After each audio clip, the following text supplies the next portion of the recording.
నిన్న పేట్ బషీరాబాద్ ఇన్స్పెక్టర్ గారు సిహెచ్ వంశీకృష్ణ అనే ఒక వ్యక్తికి, ఈయన ఈ మేనమామ అంట, ఎవరు ఈ బండి సంజయ్ గారి అబ్బాయి ఎవరైతే ఉన్నారో బండి సాయి భగీరథ్ వాళ్ళ మేనమామ, ఈయనకు ఒక నోటీస్ పంపించారు. చూడండి ఏమని నోటీస్ పంపించారు.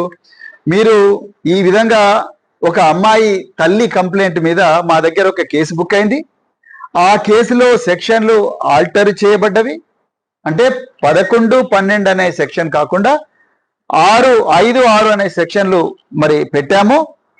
సో అందుకొరకు మీరు 2 గంటల లోపల, అంటే ఈ రోజు మధ్యాహ్నం 2 గంటల లోపల ఈ బండి సాయి భగీరథ్ ను మా పోలీస్ స్టేషన్ కు తీసుకొని రావాలి అని చెప్పి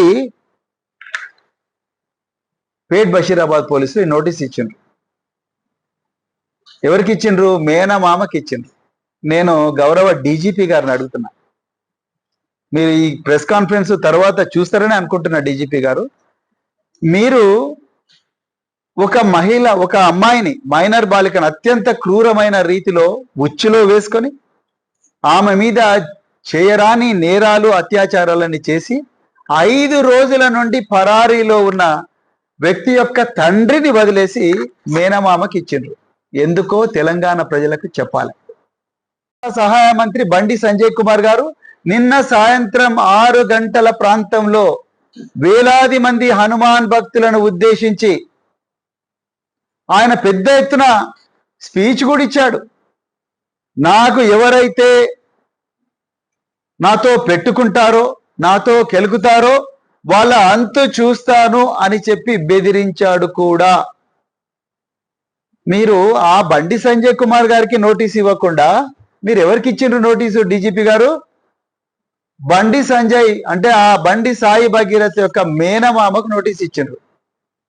అసలు నేను అడుగుతున్నాను ఈరోజు తెలంగాణ డీజీపీ గారిని, సైబరాబాద్ పోలీస్ కమిషనర్ గారిని, అదే విధంగా అందరూ తెలంగాణ పోలీస్ అధికారులను, పోక్సో కేసులో ఒక అమ్మాయి మీద